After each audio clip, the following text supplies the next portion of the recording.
This video is on the nervous system.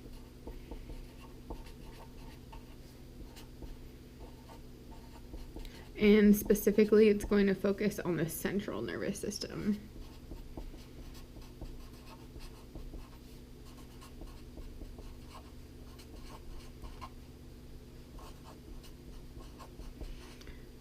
Now, before we actually get into what the central nervous system is, I want us to take a look at how things are designed in our nervous system overall. So what I'm going to start with is a chart for us to help organize things in our minds.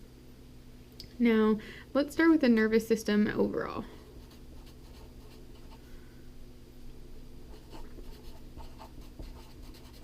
All right, so we're looking at the nervous system overall. Now, our nervous system as a whole is split into two main components.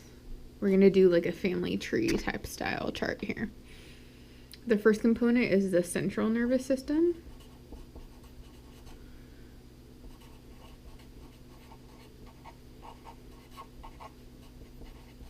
And the second component is the peripheral nervous system.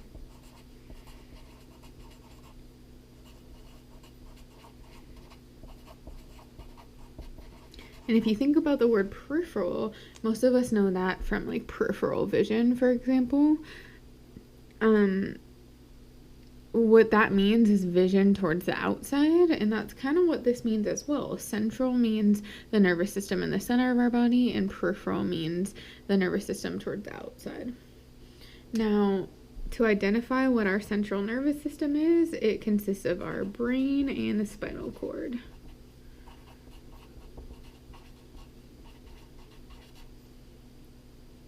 Now, for our peripheral system, it's further split up into two different components.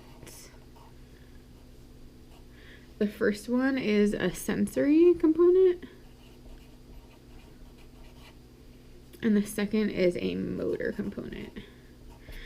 So what that means is for the sensory peripheral part of the peripheral nervous system, we're going to have receptors. Like, you know how we talked about the sensation of the hand in our upper extremity muscular system lecture? Well, we are going to have receptors, for example, in the hand, and those receptors will send sensory information to our central nervous system.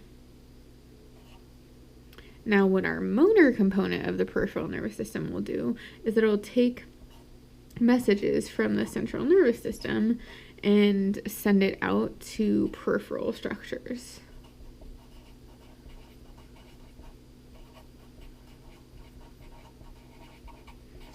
Okay, now this motor system is further broken down into two different sections.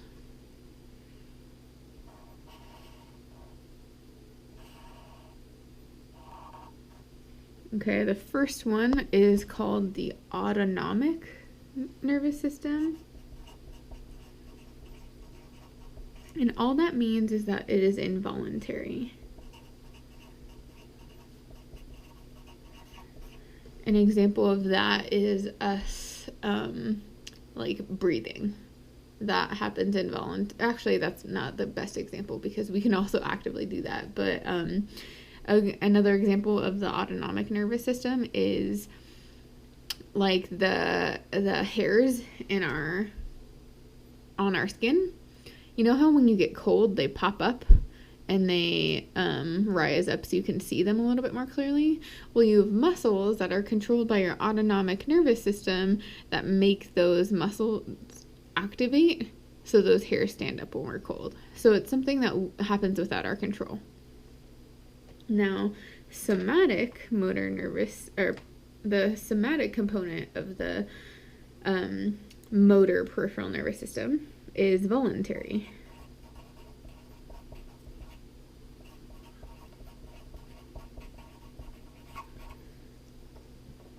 Okay. Now, the last thing we have to break down here is that our autonomic nervous system is split into two different components as well. And that's the last thing that we're going to discuss that's split up. The first one is our parasympathetic nervous system.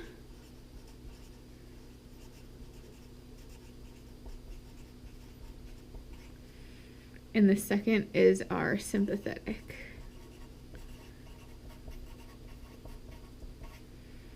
You may know the term fight or flight, and that's actually when our sympathetic nervous system is activated, is when we're under like high stress, or whenever we're in an anxious state or presented with a threat, our fight or flight response happens.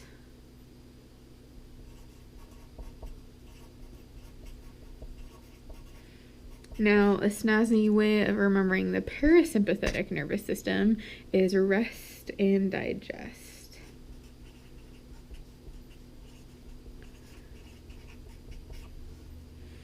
Alrighty, so this is our overall tree of what the nervous system is.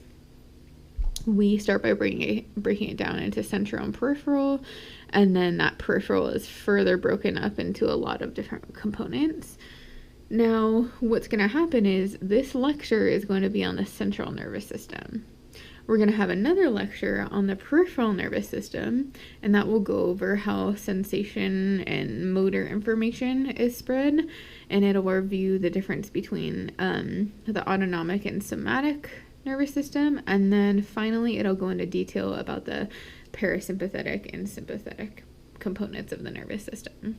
So right now, let's just get into the central nervous system. All right, so for our central nervous system,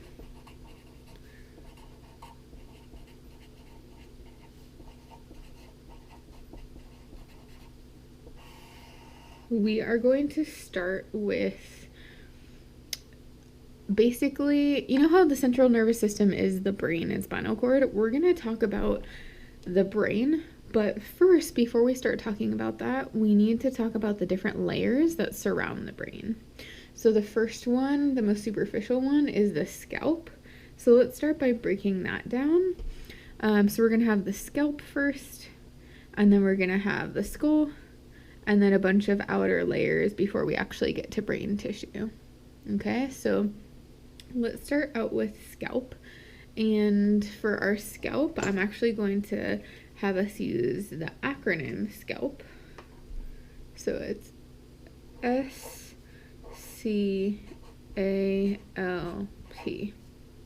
All right, so that's our acronym from superficial to deep. So I'll just write a little note here. We're going from superficial to deep. Okay, so remember, we're talking about what surrounds the brain. The outermost part is the scalp, and the most superficial layer of the scalp is the skin, and that is our epidermis.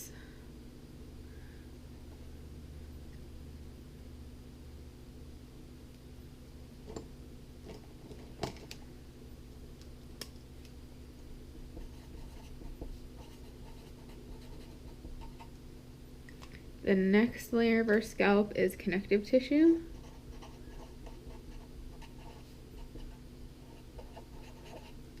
And that's really just the dermis.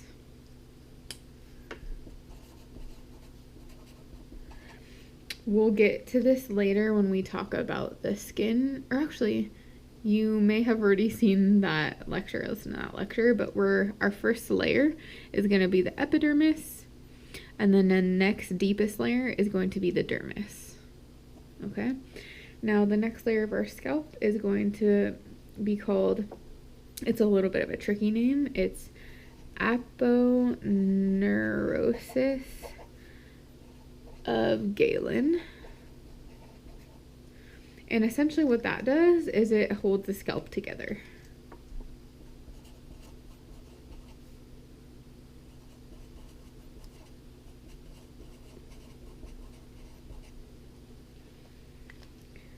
The next deepest layer is loose connective tissue.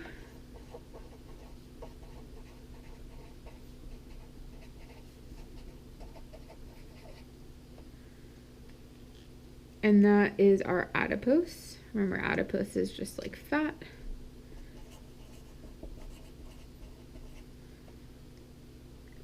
And then our deepest layer of the scalp itself is called the pericranium, which is also known as like the periosteum. And remember, peri means around and osteum means bone, so it's around the bone.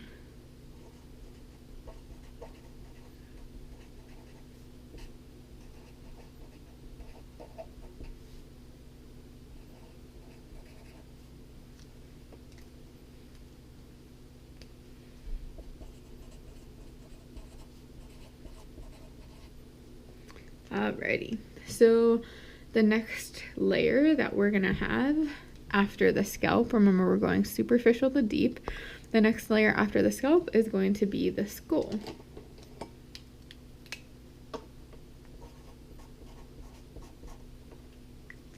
And after the skull, we're going to have a couple of different spaces and a couple of different layers of tissues, okay? So we're gonna go again from superficial to deep, and let's talk about the first one. The first layer or area that's directly deep to the skull, that actual bone that we learned about before, is something called the epidural space.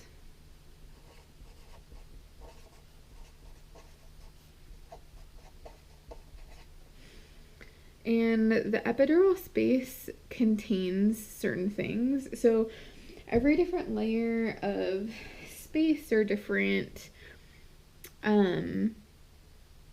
every different layer of space is going to contain different components. So what I'm going to do is I'm going to just make a little note of what is contained within certain layers of that space.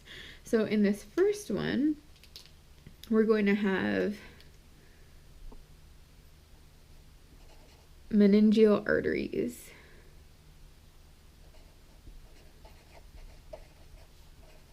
And remember, AA is the abbreviation for arteries, okay?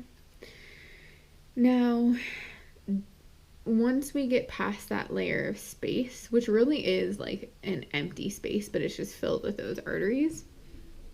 Oh, by the way, meningeal means like coverings of brain, so I'll kind of take you through what that word means in a moment. So getting back to it, the next deepest layer after epidural space is something called dura mater.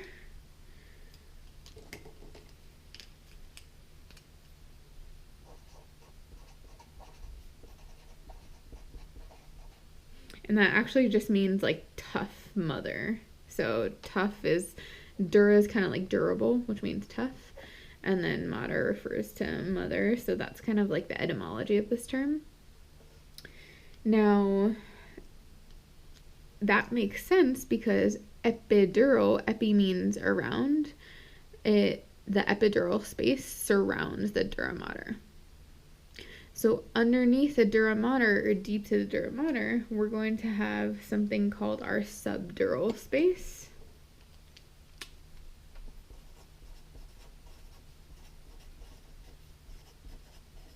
Which makes sense as well, right? Because underneath the dura, we're going to have subdural space, or below the dura. And within that space, you know how we had the meningeal arteries in the epidural space? Well, in the subdural space, we're going to have cerebral veins. And remember, VV is the abbreviation for veins. And I'll review what the word cerebral means later, so just kind of stay tuned for that. Now, the next deepest layer after subdural space is arachnoid mater. Arachnoid actually means spider.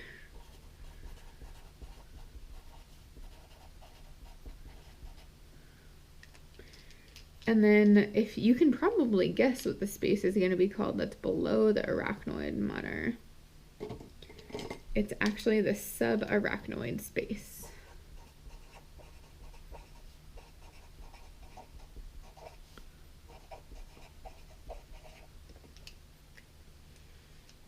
And within that subarachnoid space, we're going to have a few different things. We're going to have cerebroarterial arteries and veins. And then we're also going to have something called CSF, which is cerebrospinal fluid.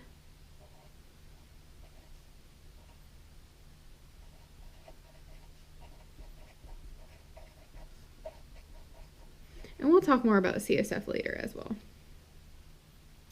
Now, the last layer here that we're going to discuss is the one that's deepest, which is actually like directly lining the brain.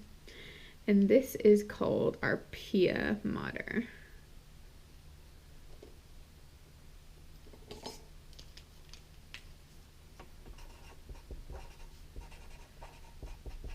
And how I would describe that is actually just kind of like a hot dog case around a hot dog. So you know how once you have a hot dog in front of you, if you try to peel it off, you won't really be able to actually do that no matter how hard you try.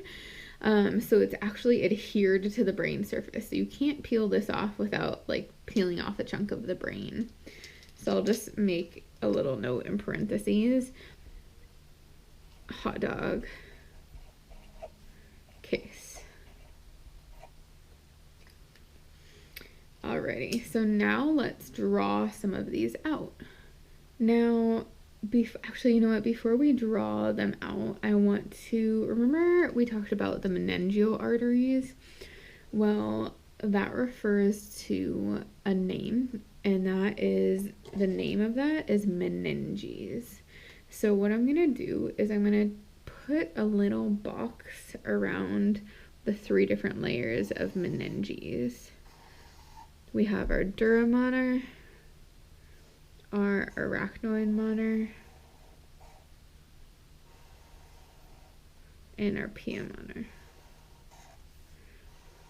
Those are our 3 layers of our meninges. So I'll just make a little note up here that this color means meninges. And those are really just coverings of the brain.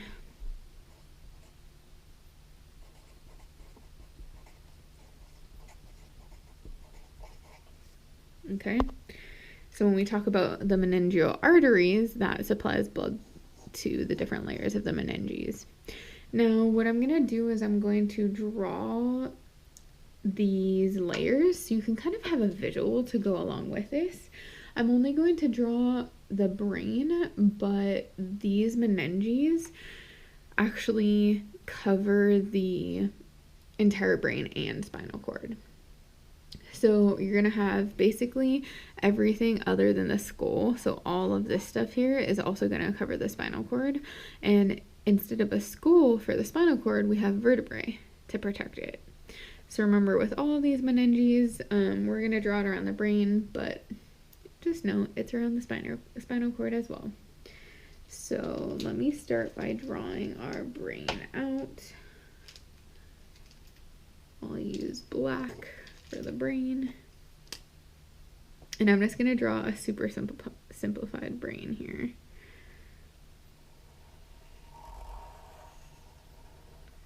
There we go. That little squiggle is my easiest way of drawing the brain. And I'm actually going to also draw a little bit of a spinal cord and our cerebellum. And don't worry about that. We're going to learn what those are in a moment. All right, so let's start with our first layer. We have our pia mater first, and remember that's like our hot dog casing around our brain.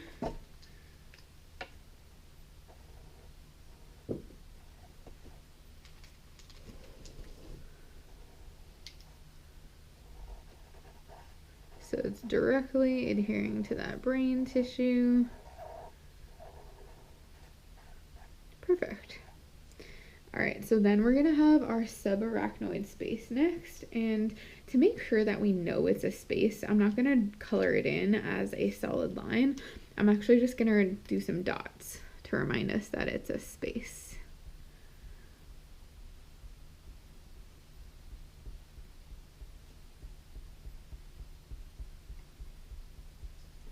And of course, these layers are going to be drawn much thicker than they are in real life, just to make sure that we can see it visually. Now, after that, our layer is the arachnoid mater.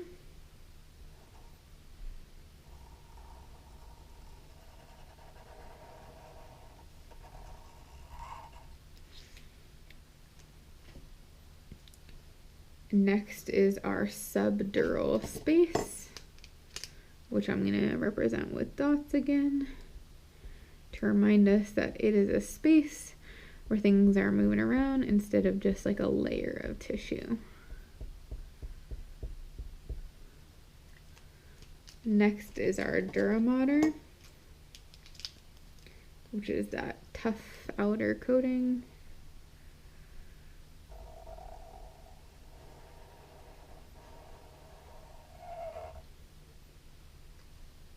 Then we have our epidural space outside of the dura.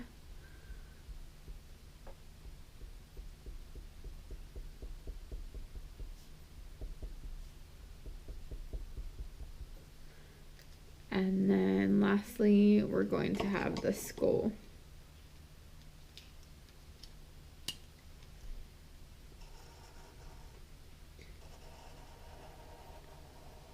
And then around that skull, we're going to have our scalp. And since I wrote that all in gray right there, I'm just going to make it gray here as well.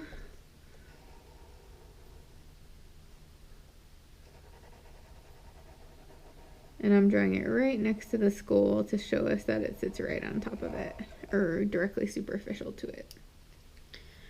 All right, so those are our different layers around the brain, starting with the scalp, going superficial to deep through our skull and through all of our different meninges and spaces. Now that we've covered all of those, let's get into more specifics about the brain itself. So let's review regions of the brain.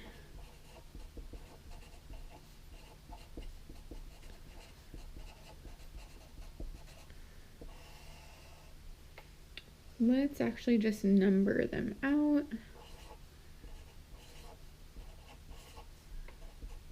We're going to have 4 main regions.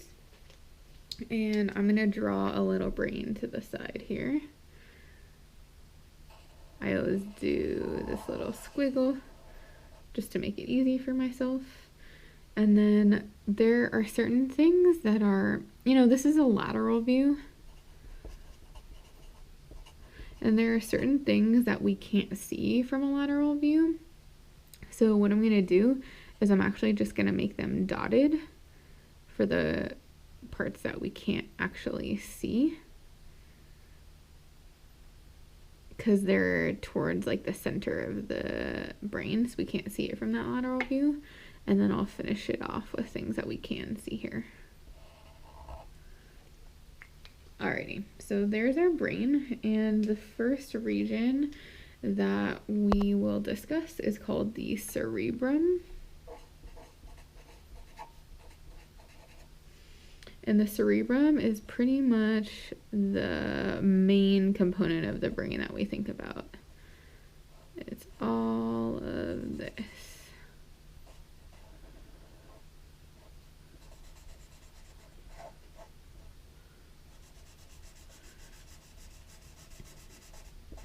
Now we're going to identify the main layers or the main regions of the brain here.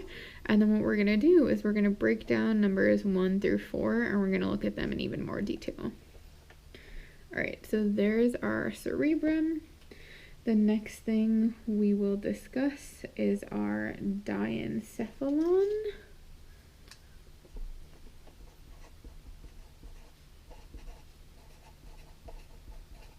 Which is kind of like this chicken head shaped structure that's deep within the brain right here.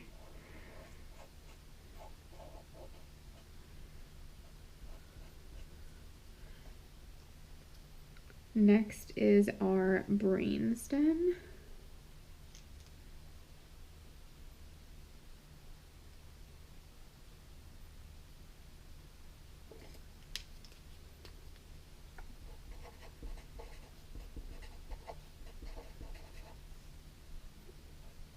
And that is this right here.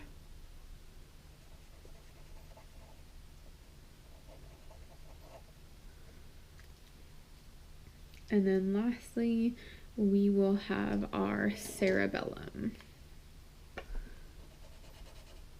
which is this lower component right there. So those are the main regions of the brain. Now, like I said, what we're going to do is we're going to break those down even further. So let's take a closer look at number 1, the cerebrum.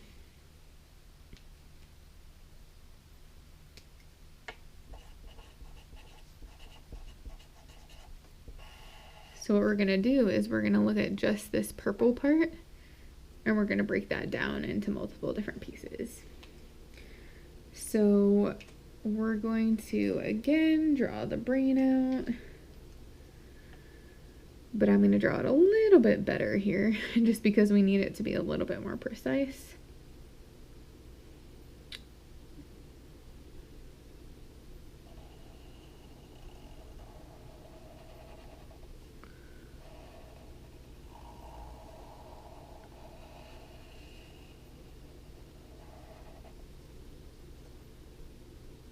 So here we'll be able to see the brainstem and the cerebellum poking through, but our focus is this purple part right there.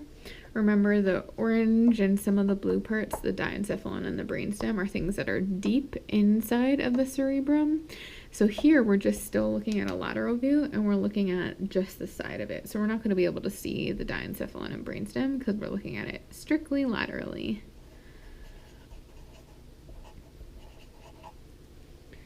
One other thing I forgot to add in here is the outside of the brain has like some curves on it, like that.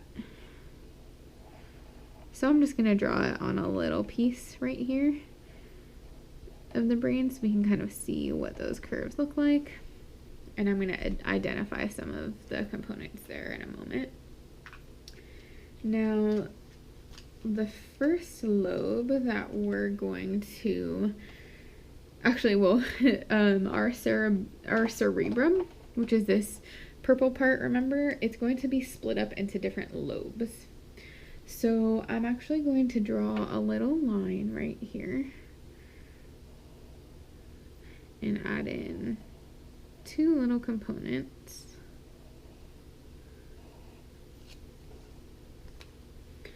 And we are going to first identify this lobe in the front, and the name kind of goes with the location, so it is going to be called our frontal lobe.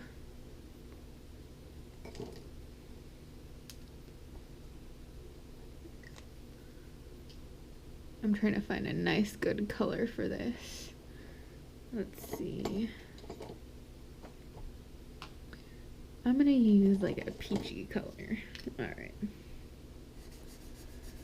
So this whole thing right here is our frontal lobe, including this little section that we're going to label later.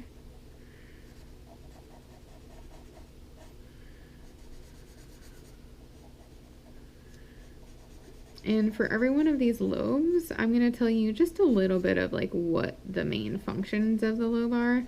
It's very complicated and we can get into like very detailed information, but we're just going to keep it less detailed for now. So again, that's our frontal lobe. And for the frontal lobe, it is involved with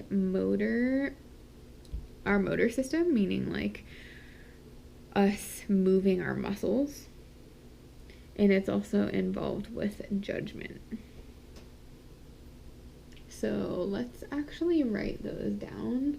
I want us to have a basic idea of what these do. You're going to learn more in physiology about the functions of the different lobes, but we'll just go into the basics right now. So I'll add a little description in gray, and it's motor and judgment. Our next lobe is our temporal lobe.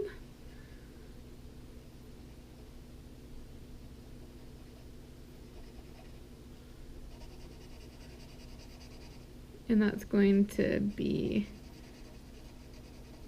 down here.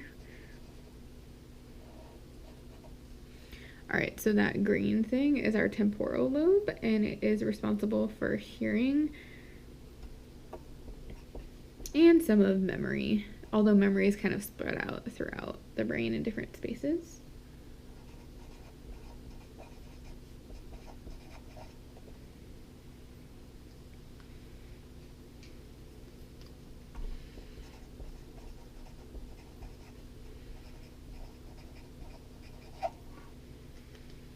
Then we have our parietal lobe,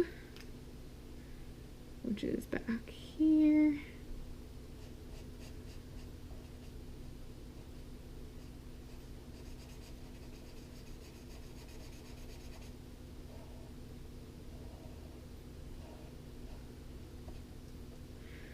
And our parietal lobe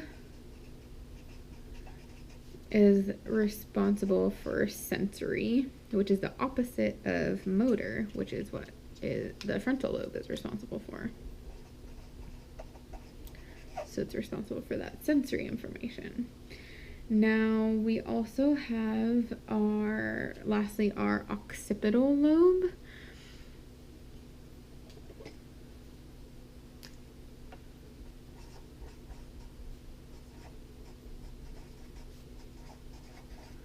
And that's right back here. You know, all these names do relate to the skull bones as well.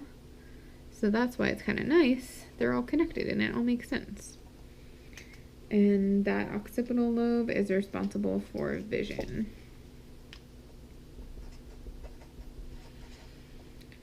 Now, one last lobe I want to draw your attention to is a little bit, it's like deeper within the cerebrum, so we're not going to be able to see it from this lateral view. So what I'm going to do is I'm going to draw it as just like a dotted structure, just like I did here for things that were deeper that you can't quite see in that view. And that is our insular lobe.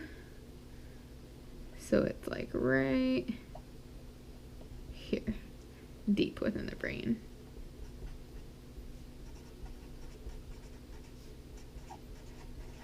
And that's really responsible for integration, which is just kind of like bringing all the different things together.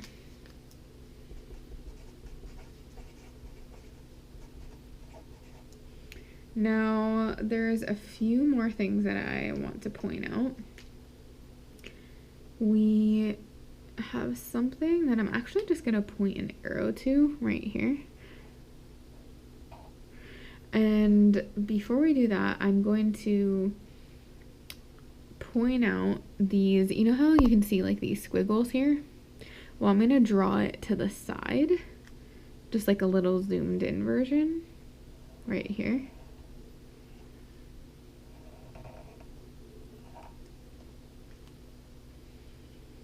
So the little hill right here, I'll color it in.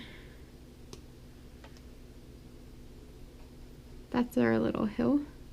That is going to be called a gyrus.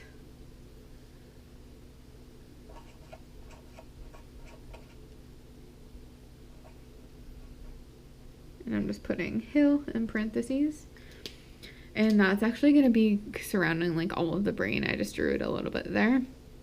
And then the little valleys, like right there, are going to be called our sulcus.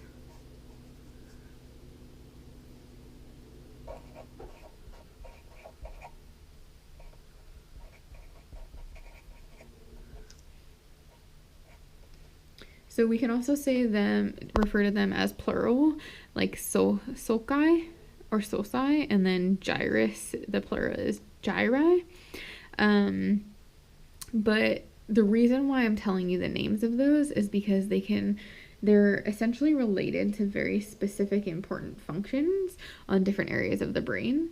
Now, we're actually only just going to talk about 2 different ones. So we have, let's see, right there where that arrow is pointing. I'm gonna keep the squiggles going. So where the arrow is pointing, that's a place where there's like a little valley. So that's called a sulcus, but it actually has a very specific name. It's actually called the central sulcus.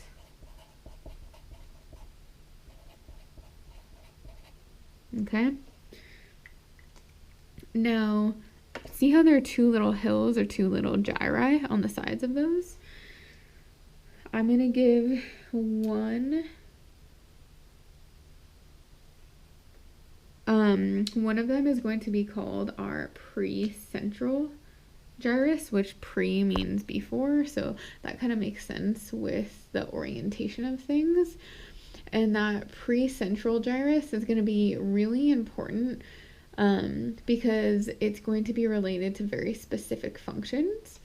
So I'm actually going to make the whole thing like a blue. I'm sorry, I wish that was easier to see.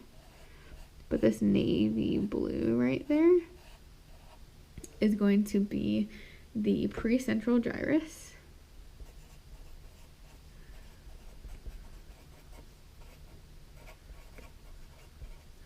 And that is going to be responsible, you know how it's in the frontal lobe? Well, that's going to be responsible for motor functions because it's in the frontal lobe. And then if we have a precentral gyrus, you can probably guess what the one more posteriorly is going to be. And that's going to be our postcentral gyrus. So I'm going to make that like a nice dark teal color. Right here.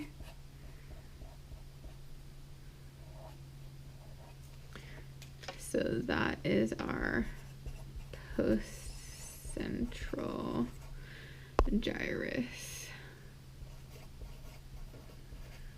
And that is part of the parietal lobe, so it will be a very important center for sensory information.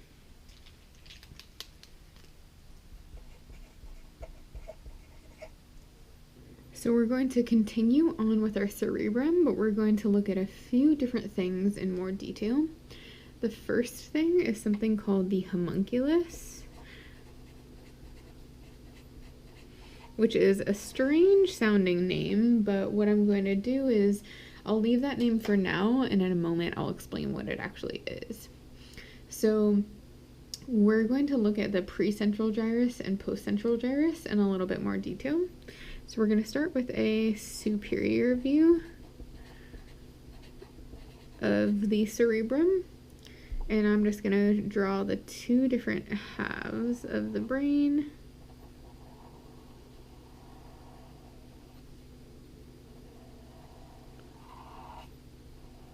So this is anterior and this is posterior. Now let's draw our precentral gyrus in using the same color that we did before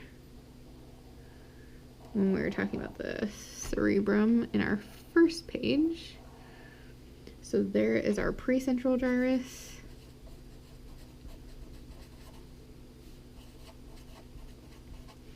And then we'll also draw our postcentral gyrus.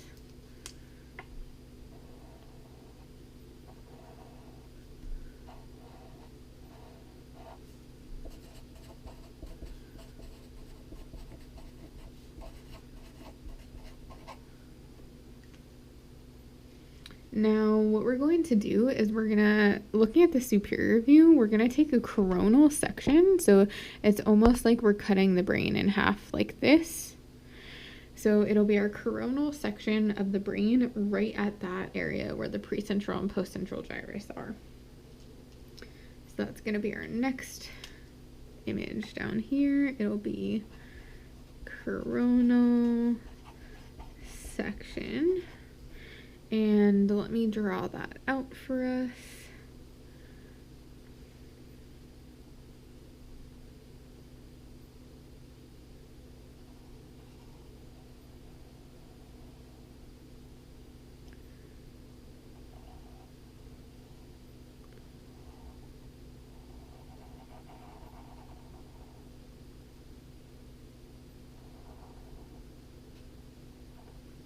So this is our brain that I'm attempting to make symmetrical.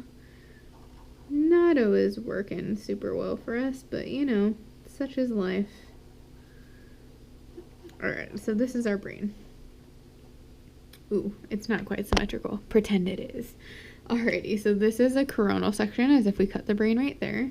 And remember this word we talked about at the beginning, our homunculus?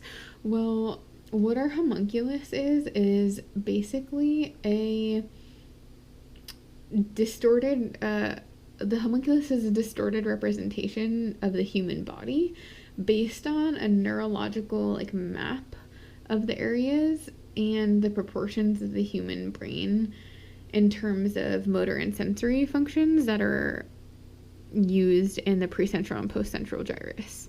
So let me draw it out and then it'll make a little bit more sense. So let me take color here. I'm going to use our green. And how this works is towards the side of the precentral and postcentral gyrus, that is where the face is going to be represented a little bit more. So I'm going to draw a little face here with a smiley and an eyeball. And then as we move more medially, we're going to have the hand. So I'm going to draw a little hand here and a little arm. And then as we continue to move even more medially, we're going to have a leg and a knee with a foot coming in towards the center. So that's what I mean by homunculus. The homunculus is a representation of what aspects of the precentral and postcentral gyrus are represented either laterally or medially. So the face is largely represented laterally, we move more medially, and the hand is represented here, and then the leg and the foot. So what that means is, for example, if someone were to have a stroke in the, let's go with the precentral gyrus. So if we're looking at the coronal section at the precentral gyrus here, remember our precentral gyrus does motor function. So if they were to have a stroke or any sort of brain damage right here at the lateral aspect of the precentral gyrus, that would mean that they would lose motor to their face, which may mean that they have trouble like activating their facial muscles or things like that. And let's say someone has brain damage to their postcentral gyrus more medially here. Well, that would mean that they would have impaired sensation in the foot or the leg. So that's all the homunculus is. You can actually look up a picture of the homunculus and it looks like a little goofy guy, and certain things are enlarged on him, like his lips and tongue and hands are enlarged, basically because there's a larger area of brain tissue that represent those structures because they have more fine-tuned and precise sensation or motor movements. So that covers our homunculus, which is just more detail into that precentral and postcentral gyrus. Now, our last bit of detail about the cerebrum is actually going to go over a little bit of detail about the spinal cord as well. All I want us to discuss is gray and white matter.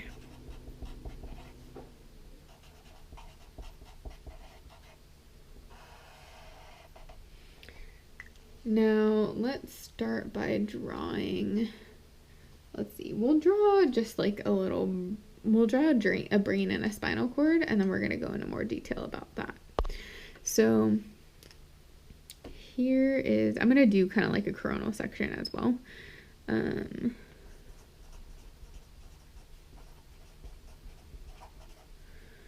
Of the brain. So it's going to kind of look like it did above.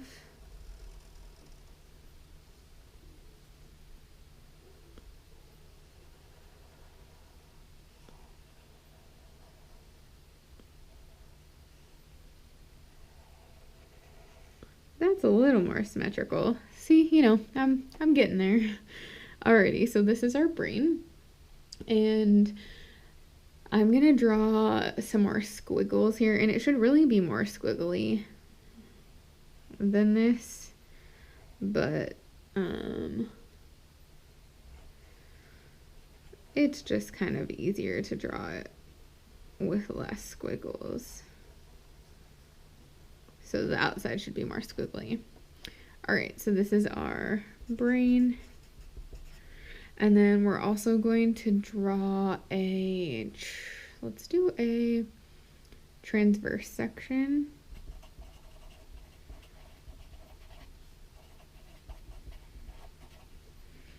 So here's our spinal cord. Again, it's going to be very simplified.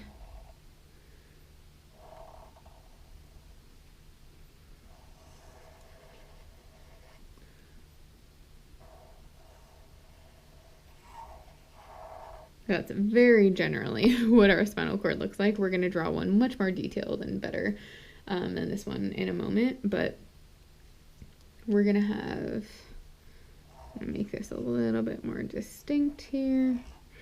Now our gray and our white matter are going to be opposites for our spinal cord and our brain. So first, let's establish what both of those are. So white matter is axons, and gray matter is cell bodies. If you're not sure what those mean, go back and look at our histology lecture when we talked about neurons, which is the nervous system cells, as a little bit of a review. But how it works in the brain, I'm actually going to color it in gray. This inner part of our spinal cord is gray matter. So it's all of our cell bodies are here. And then it's actually the opposite for the brain. So for the brain, this outer component is gray matter. And I'm jumping ahead here because I am introducing a little bit of the spinal cord stuff to y'all.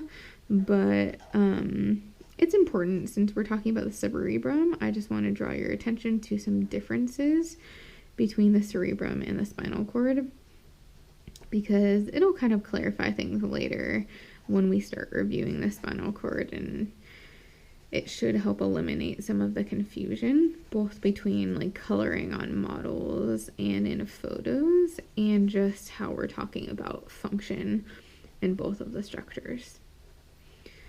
So again, the outside or the most superficial part of the brain is gray matter, and then the most deep part of the spinal cord is gray matter, and vice versa for the white matter.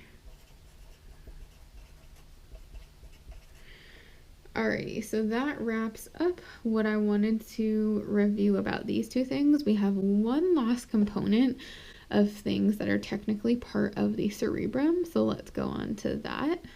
So this last part of the cerebrum is our ventricles. So our ventricles have a few different functions, and this is an anatomy class, it's not a physiology class, so we don't need to know all of the details of the functions of things, but I just want to include a brief detail of the function of these structures so it makes it make more sense to us as we're learning the anatomy. So the ventricles, they produce and transport CSF, which is what we talked about when we were talking about the meninges. That's the cerebrospinal fluid, and it produces it and transports CSF to the subarachnoid space.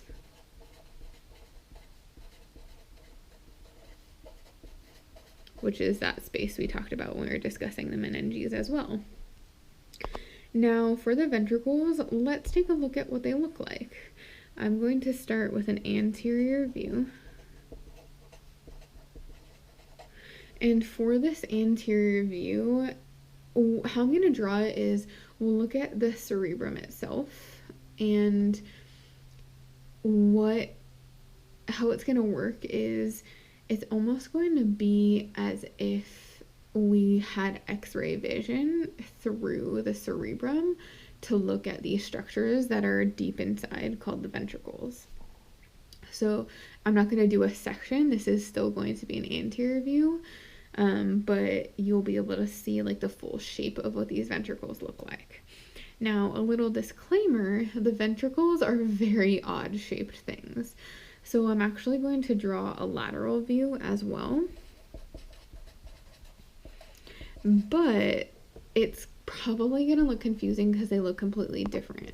So what I suggest is taking a close look at the models, and you can even look up videos as well to understand the shape of the ventricles, to see it in a 3D way instead of just on paper like this. But let's start by drawing our anterior view.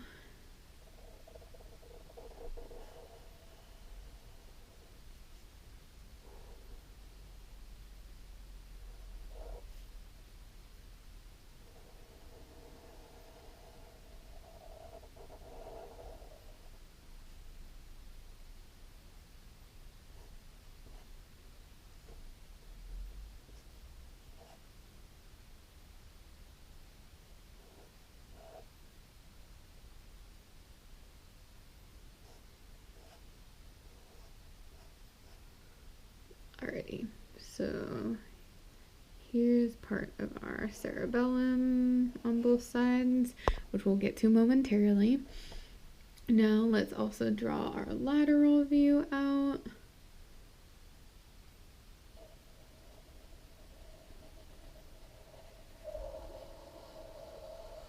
Which is the same squiggle that I always do. And then we'll draw part of the brainstem, which again we'll review in a little bit here. Cerebellum. Alrighty, so now we have our anterior and lateral view of our brain. Now, let's start drawing these ventricles. So let's start with our lateral ventricles. Now, our lateral ventricles are also known as our first and second ventricles, but there's a pair of them, so sometimes they're just referred to as lateral ventricles. So let's get going here. They look like these kind of like C-shaped structures. So this is ventricle 1 and 2, or lateral ventricles. So this is what it looks like anteriorly. And then from the lateral view, remember this is as if we're looking through the cerebrum into these central structures called the ventricles. It will look like also like a C-shaped structure, which is confusing, but again, don't forget to look at the models of these. So here we can only see one of the lateral ventricles, but the other one is like directly behind it.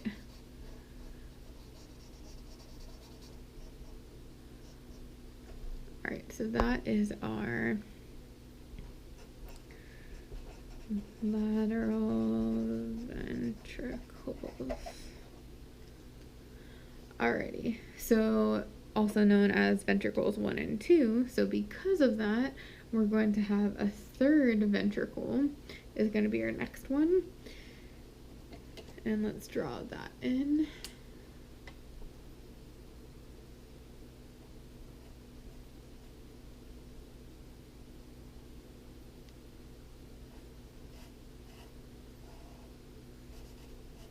There we go, that's our third ventricle there. And then our third ventricle here is actually, take like a little mental note of what this looks like from a lateral view, because it will look similar to how the Diencephalon looks, which is going to be our second region of the brain that we're going to review in a moment. And the third ventricle kind of sits in between components of the Diencephalon, so that's why it kind of looks similar with this like chicken head shaped look. So that's our third ventricle. And then our fourth ventricle we'll draw out as well.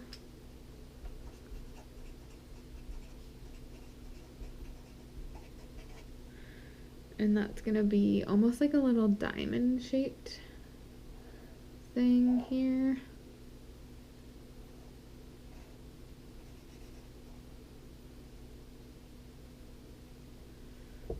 And then a weird kind of funky diamond shape. So what's going to happen is the cerebrospinal fluid, that CSF, that is produced and transported in these ventricles. It'll go from the lateral ventricles to the third ventricle and then down. Like, you won't be able to see it travel down from the third, but then it's going to go down into the fourth. It's just kind of hidden by the lateral ventricle. So it'll come down here. And then there's going to be a couple of little components here.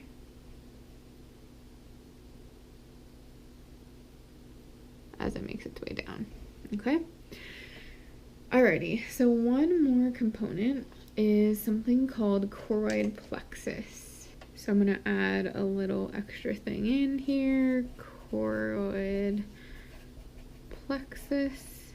And it's actually in all of the different ventricles, but I'm just going to draw it in a couple of little places here and here. I'm only going to draw it on the lateral view, but of course you'll be able to see it in the anterior view as well. And just a note about this, the function of the choroid plexus is to produce CSF. And it's located inside the ventricles, like I said. And that cerebrospinal fluid, the CSF, is really helpful because it keeps things like hydrated. It transports different like nutrients and things throughout our central nervous system, and it also serves as a source of protection. So this is our last component of the cerebrum that we're reviewing. Now we're going to jump over to our second component or region of the brain. So just as a review, this is our little guideline for the brain that we started with. We went over the cerebrum and all the different components. Now we're going to move on to the diencephalon. So here is our second region of the brain, our diencephalon. So our diencephalon is between the cerebrum and the brainstem. So I'll just write that down for us.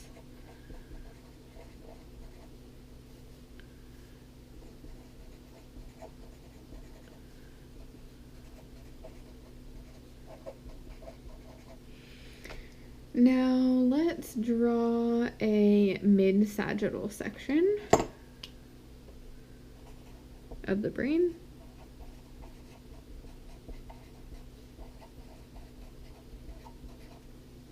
So here is our mid-sagittal section of the brain.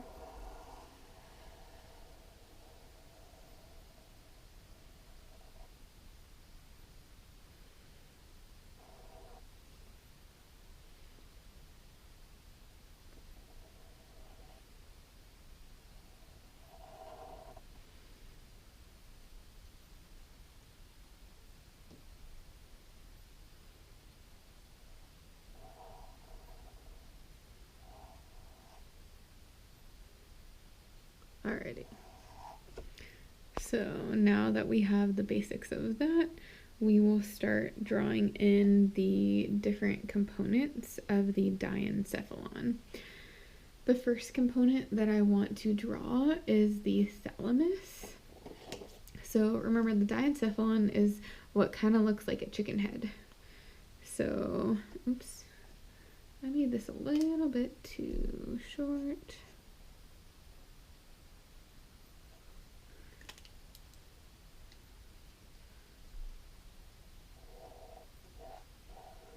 So this is the head part of the chicken head. That's our thalamus.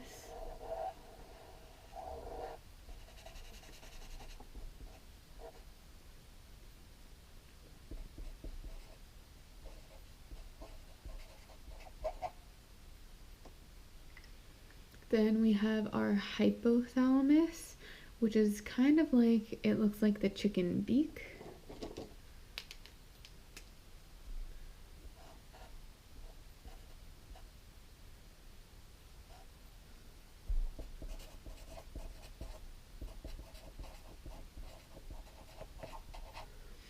And what's hanging off of the hypothalamus is our pituitary gland.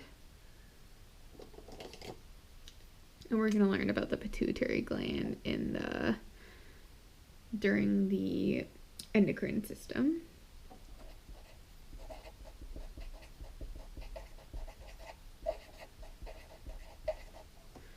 And then the last thing, more posteriorly, is the pineal gland.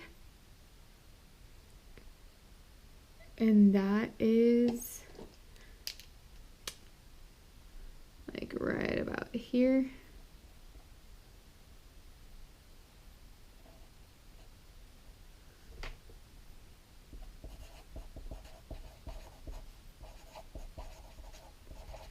And the pineal gland is the main part of the epithalamus.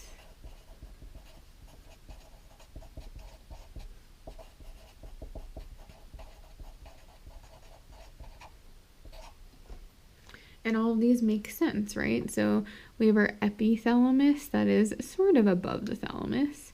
We have our thalamus in the center, and then we have a hypothalamus that's below the thalamus. So those are all of our components of our diencephalon. Now, because we have a nice view of things here, I'm going to label a few other things that aren't actually part of the diencephalon, but that are important structures that we can kind of see from this angle.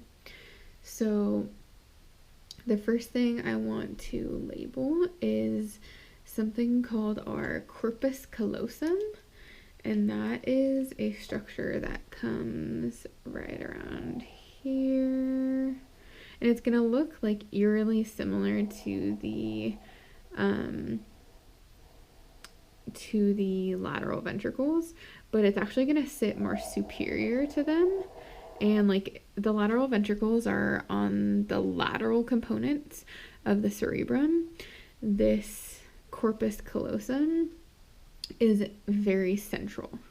Okay, so it's like a mid-sagittal right through the very center, so we can't actually see the lateral ventricles here. Okay, so again, this is not part of the diencephalon, but that is our corpus callosum, and what it does is it connects the right and left hemisphere.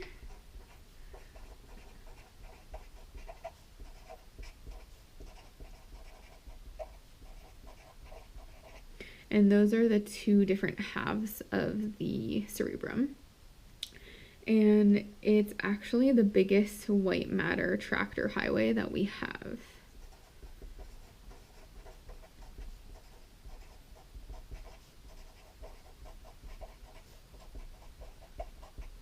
And I'm just going to put a little star here, part of cerebrum.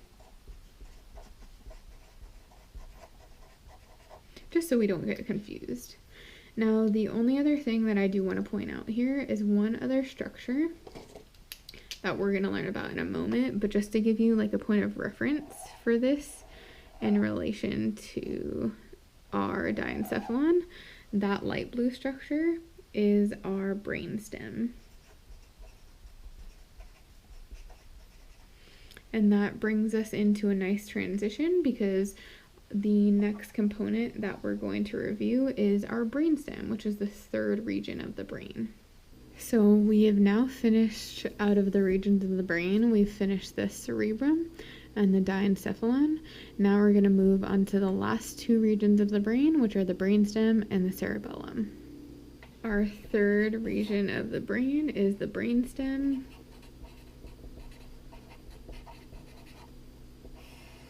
So again, we're going to draw a lateral view of the brain.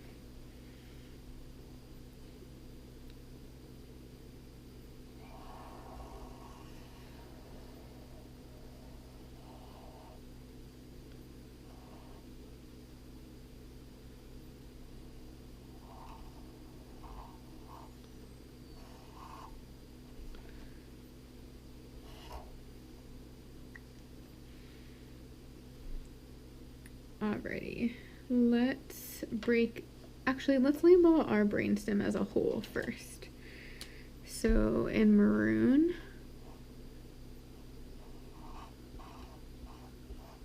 I'm just going to outline our brainstem.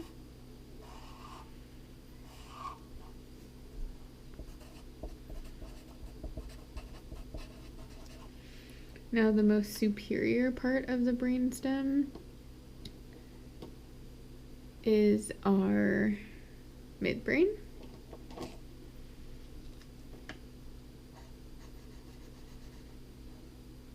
Right there.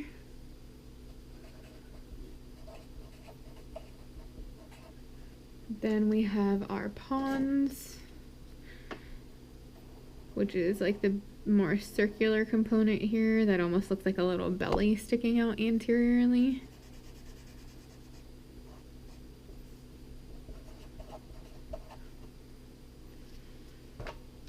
And by the way, this is anterior, this is posterior. And the third part of our brainstem, that is the most inferior, is the medulla oblongata.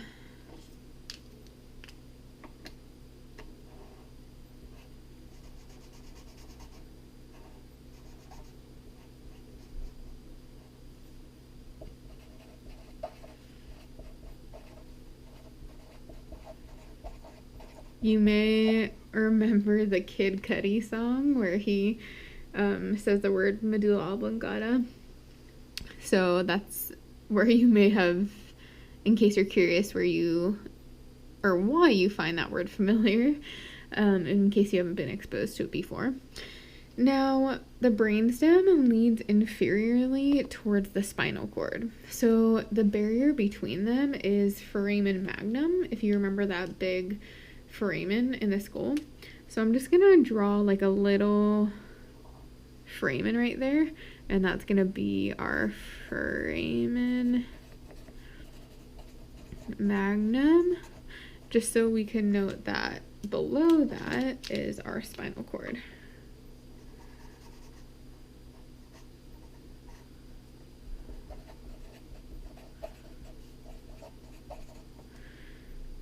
Alright, so that's it for our brainstem. I'm actually going to add in our Diencephalon though, because I want you to see its relationship to the brainstem.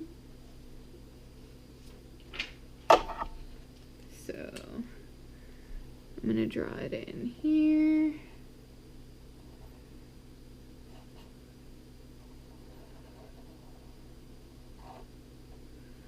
That is our Diencephalon. Alrighty, so now let's move to our fourth and final region of the brain, which is our cerebellum.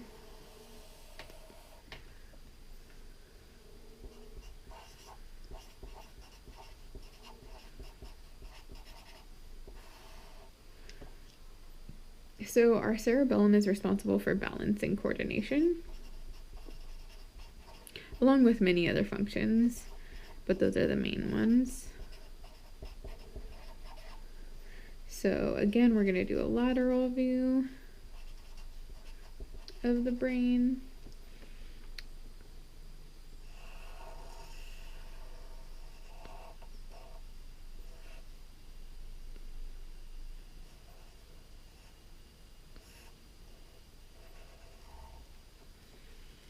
So this structure right down here is our cerebellum. Now let's color that in.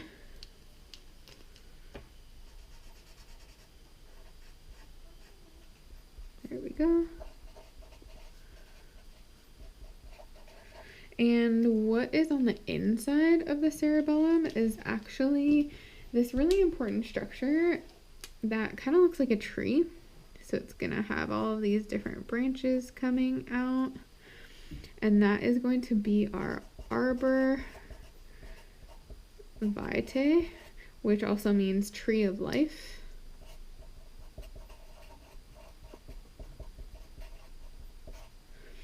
And it is white matter.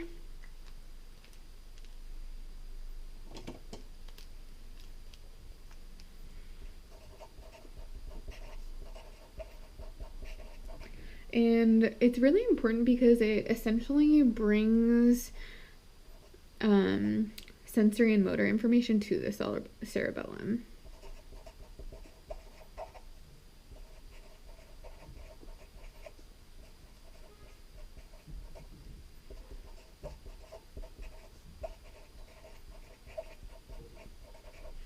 All right, so that is our fourth and final region of the brain.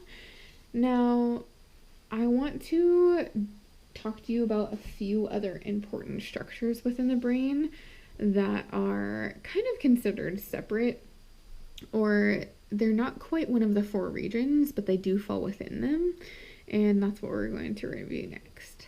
So the first one we will review is basal ganglia, also known as basal nuclei. Now, I want us to know both of those terms because basal ganglia is one that is kind of used it was used in the past, and then our basal nuclei is a little more of a current term, but both are accurate. So for this, we will draw a coronal section.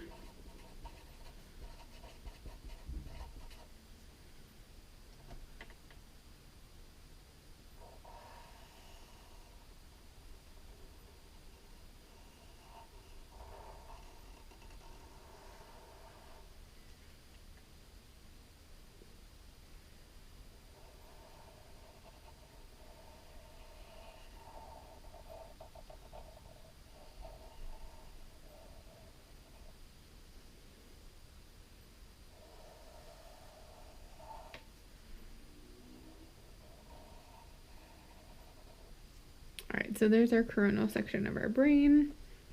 Now, let's get started by labeling a few things that we are already aware of before we start labeling the basal ganglia or the basal nuclei themselves. So there are some of these structures that are going to be part of the cerebrum, but then some of them are actually going to be part of the Diencephalon and the brainstem. So let's start with some of the structures, like I said, that we already know. All right, let's label our thalamus.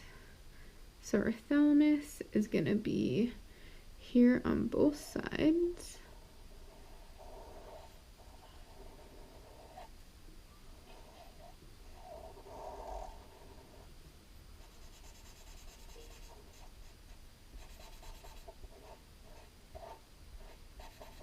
All right, that's our thalamus.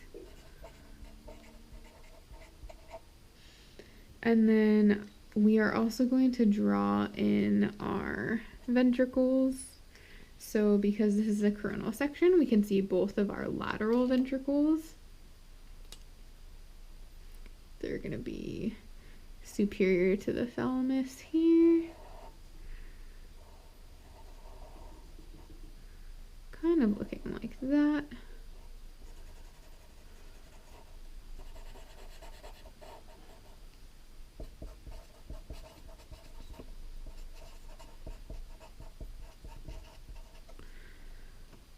And then we're also going to be able to see our third ventricle. So our third ventricle will be in between.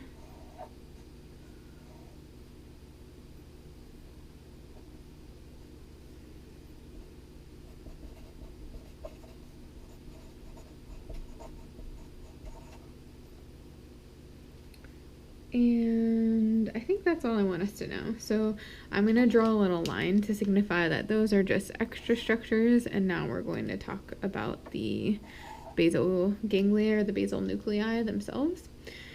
So let's get going with that. Our first one is going to be the caudate, and that will be just inferior to the lateral ventricles. Next, we're going to have the putamen, which will be right about here.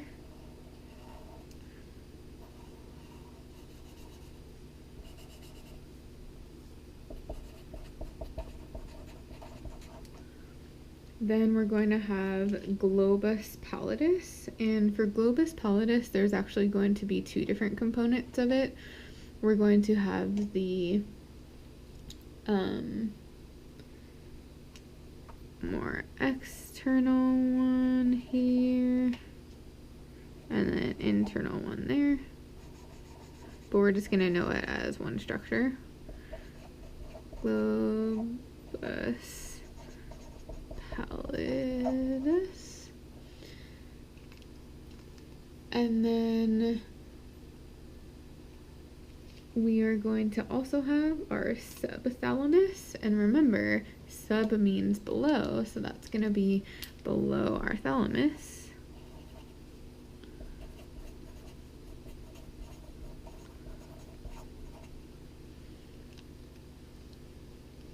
And then lastly, we're going to have our substantia nigra, which will be right here.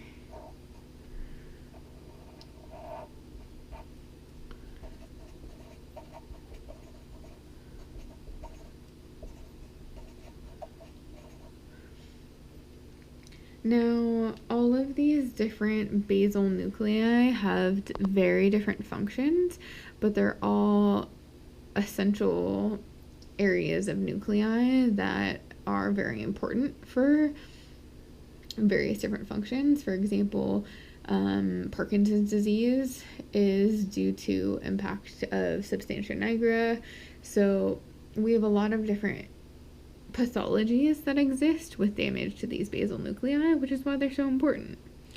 Now, I want us to review just one more thing, which is a couple of different places within the cerebrum. So I'm going to draw a little line to separate things here, and I want us to review some areas for language and speech. So I'm going to write down language and speech. Alrighty, so for this, I'm going to draw your attention to three different areas. Let's do a lateral view again.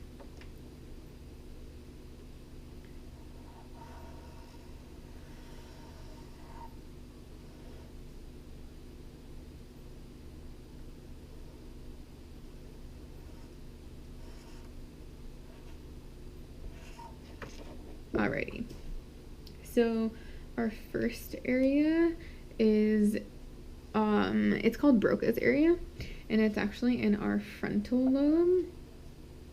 So let's label that.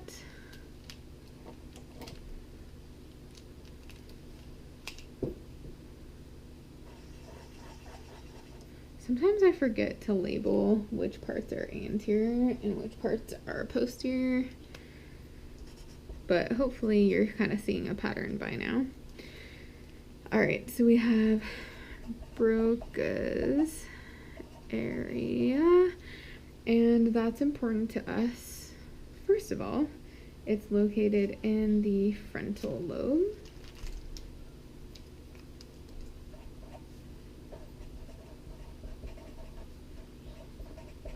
It is responsible for the motor component of speech. And if there is an issue with this area of the cerebrum, it will lead to something called expressive aphasia.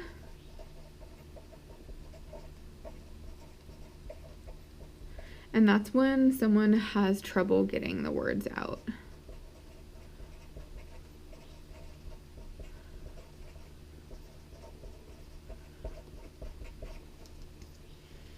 So if someone's trying to say, I like apple juice, for example, just like a random sentence, it will be like they'll start saying it, but they'll sound like, like they won't actually be able to express the words oftentimes. Now, the second area that I want to draw your attention to is called Wernicke's area.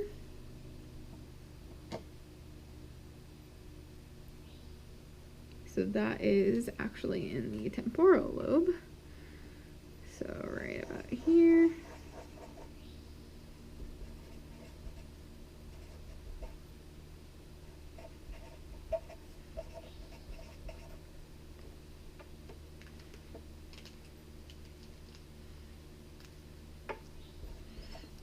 And like I said, it's in the temporal lobe.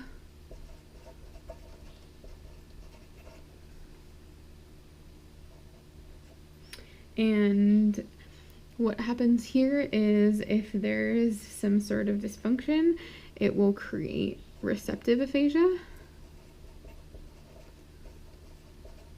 So it's a little bit different than the expressive aphasia we talked about with Broca's area. For this, if someone has receptive aphasia, they kind of will say what we call a word salad. And that just means they're saying a bunch of random words and they don't really make much sense. So I'd encourage you to look up videos of individuals who have pathology in either one of these areas. You could just look up like receptive aphasia, for example. And what's important to note is oftentimes people will have a combination between Broca's and Wernicke's aphasia, or Broca's and Wernicke's dysfunction leading to expressive and receptive aphasia. Now, there is a piece that connects both of these areas. So I'm going to draw it here. And that is our arcuate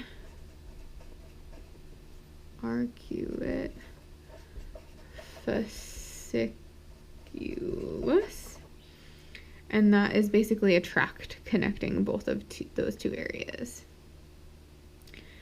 All right, so that wraps up our brain. Now we're going to move to the second part of the central nervous system, which is the spinal cord. Here is the second part of the central nervous system, which is our spinal cord.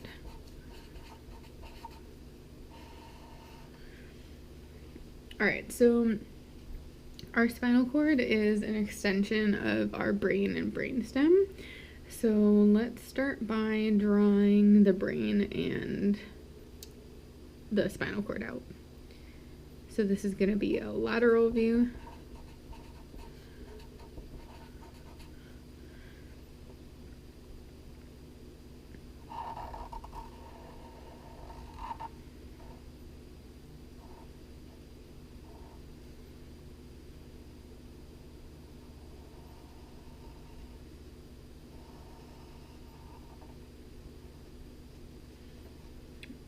All right, now we have a layer that surrounds all of the brain and spinal cord, and do you remember what that layer is called?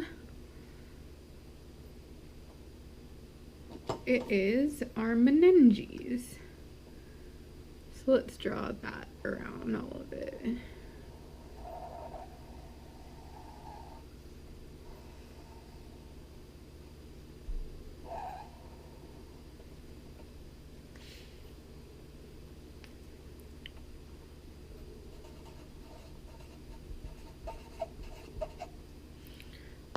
Alright, so what I want us to do is I want us to realize that our spinal cord, if you recall, I mentioned earlier, it ends around the level of L1, L2. So what I'm going to do is I'm going to draw some spinal segments in here.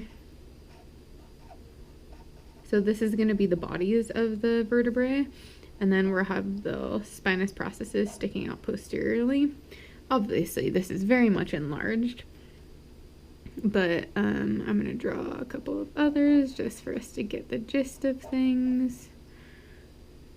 And then I'll draw one up here so we remember that it goes throughout the entire course of the spinal cord.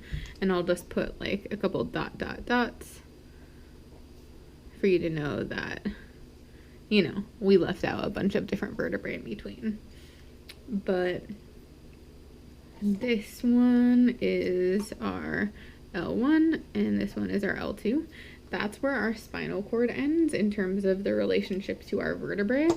And it's important to note that because, remember, we talked about this during the I believe it was the axial skeleton skeletal system lecture, but it's important for if physicians have to do something called a lumbar puncture.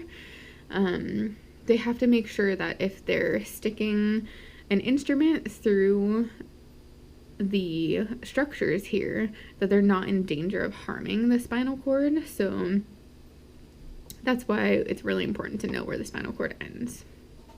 So these are our vertebrae. Alrighty. Then what I'm going to do is I'm actually going to take like a little bit of a zoomed in view of the end of this. So I'm going to take like this box right here, and I'm going to zoom in on it.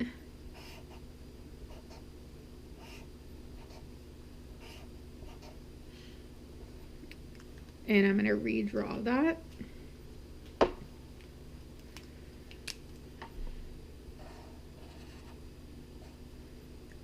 So we're going to have, that's the end of our spinal cord, and then we're going to have the meninges around it.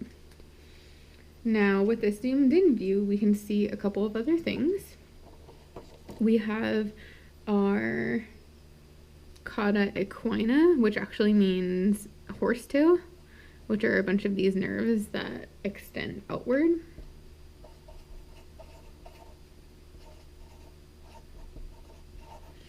And then we also have the very tip of the spinal cord there is called the conus medullaris. So that's just this part right here.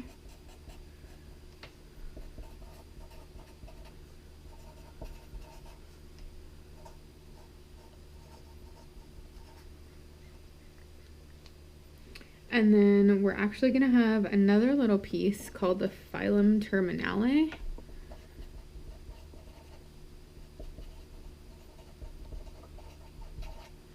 And that's going to be an extension of the pia mater that's just going to extend up like that. So I'll write a little description for that there.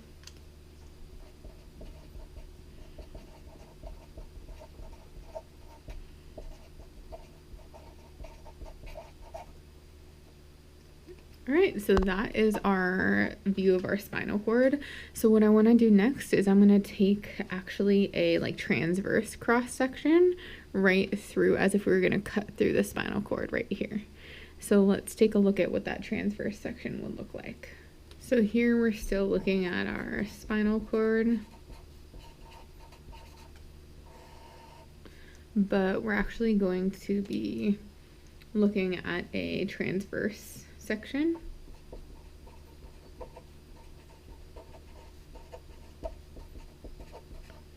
So let's draw that out.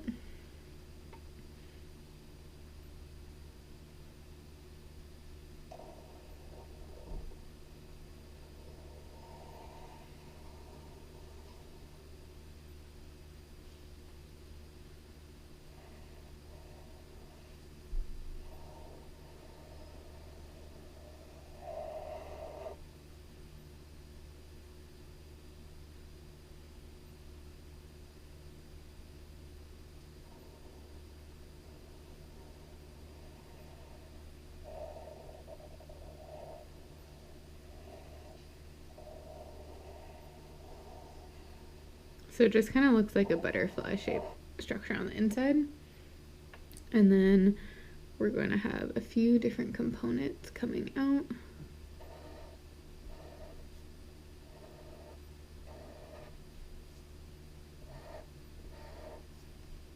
From both sides.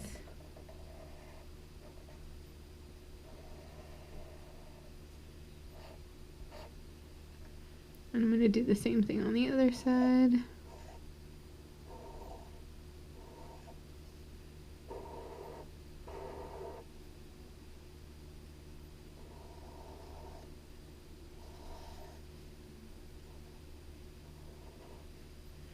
Alright, so that's our transverse section of our spinal cord. Now let's get to labeling some things. So we've talked about nerve roots before, like remember for our phrenic nerve that innervates the diaphragm, that the nerve roots that supply the phrenic nerve for the diaphragm to function properly, those are called C3 through C5. Now we're going to get a little better view when we review the peripheral nervous system of how those nerve roots come out of the spine, but we're actually going to be able to view it here as well. So when these things come together right here on either side, that is going to be our spinal nerve roots.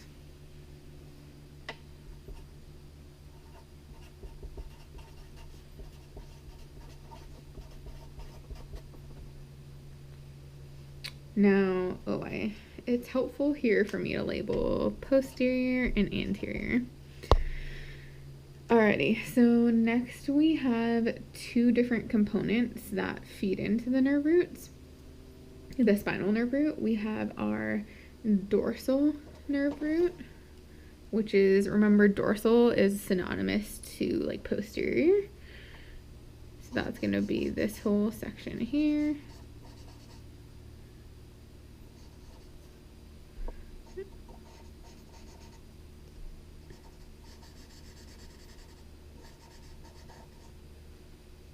And we'll do the same on the other side.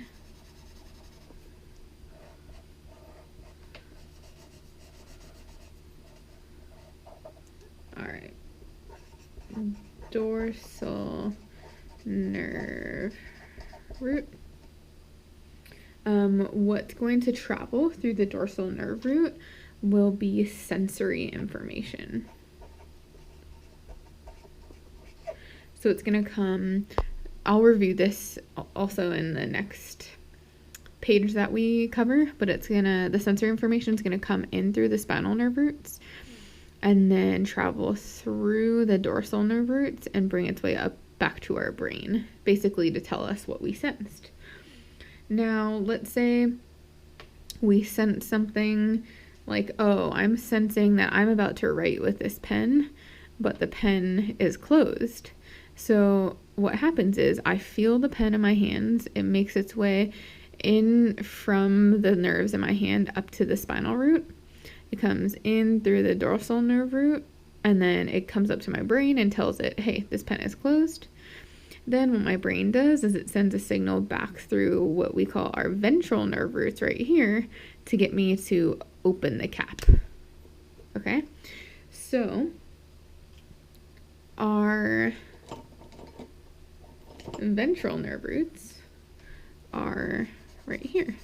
Remember, ventral also means anterior, so it's a pretty easy name to remember. Oh, you know what? I want to also, before I label that on our little list here, one more thing that I forgot to add in is that we have these two little balls here.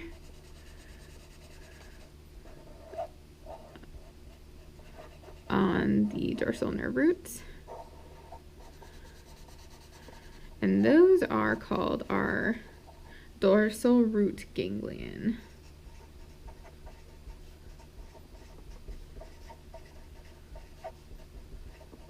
And a ganglion is a collection of cell bodies.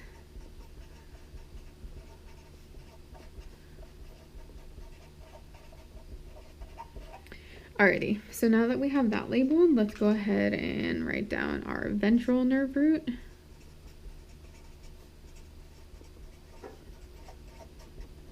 And again, like I just mentioned, what that does is it transports motor information.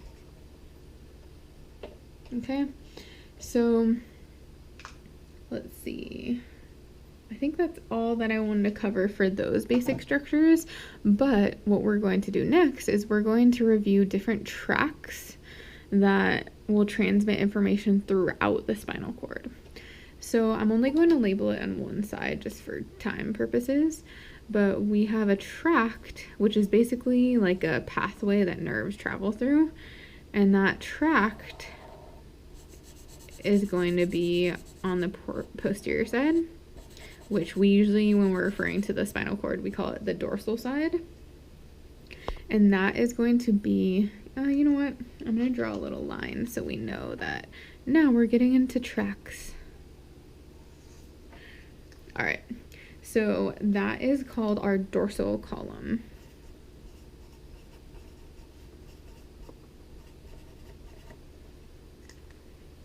And what that transports is sensory information. But there are two different, well, there are actually lots of different tracks in the spinal cord that we're not going to go over. But for our purposes, we will review 3 main tracks, and 2 of them will do sensation, so we want to differentiate between them. So specifically for sensation, this will do light, touch, and vibration. Now our other tract that will transmit sensory information is right here. And that is our spinothalamic tract.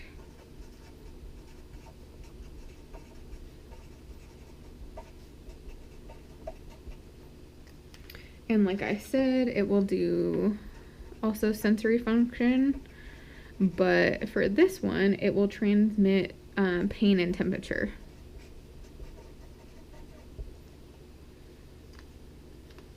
Now our final spinal tract that we will review is called our corticospinal tract, which is right here.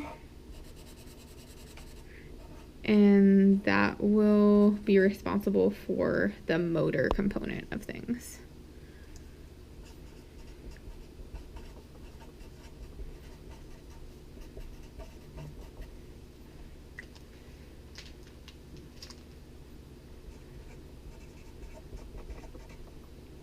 So let's keep this in mind, but we're going to go into detail of an example of how information is transmitted through all of these things, just to make it a little bit clearer. All right, so I have this last information that we just reviewed to our side there.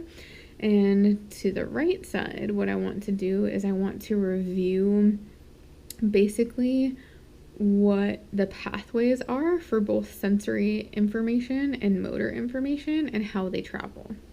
So let's first start with sensory information. Let's see.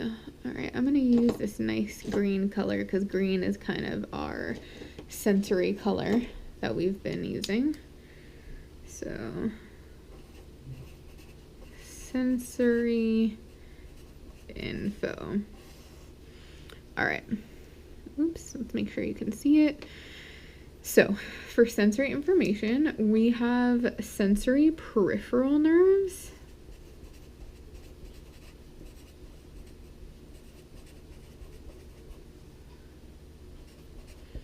That sense things. So an example that I've talked about before is feeling something on your hand.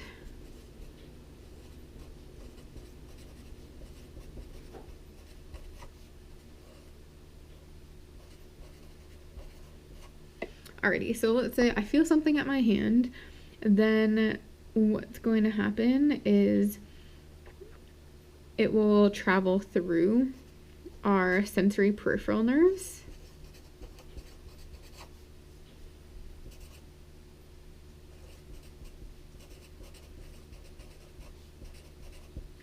And then it will go in to our spinal nerve root. So that sensory peripheral nerve is going to feed into this spinal nerve root right there in blue.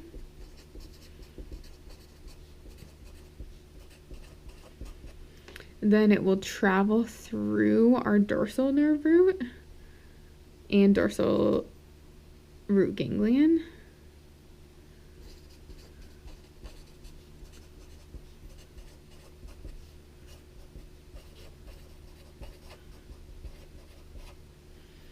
Then it will travel up through our dorsal column.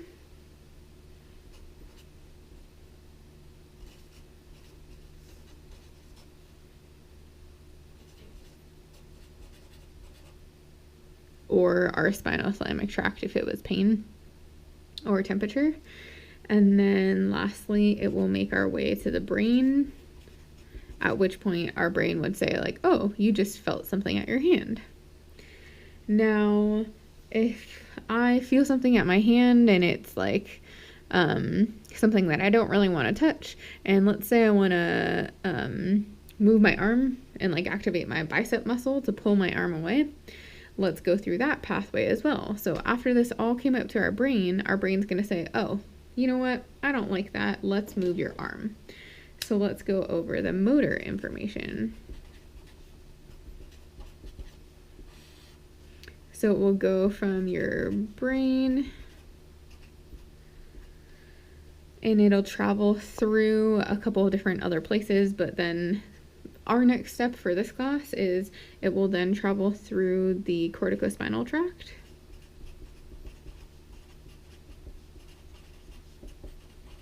And these spinal tracts run all the way throughout the spinal cord. So it's going to come up from the brain, down through the brainstem, and in through the superior spinal cord, all the way down through the corticospinal tract until it's time for it to come out. And then it's going to come out through our ventral nerve root right here. So that's our next step, is the ventral nerve root. And then it's going to come out through our ventral nerve root, make its way out through the spinal nerve root.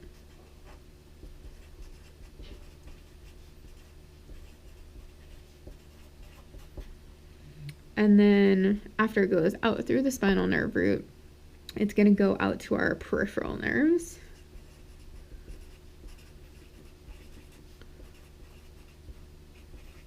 Which will then basically lead to a motor action or like activation of muscle.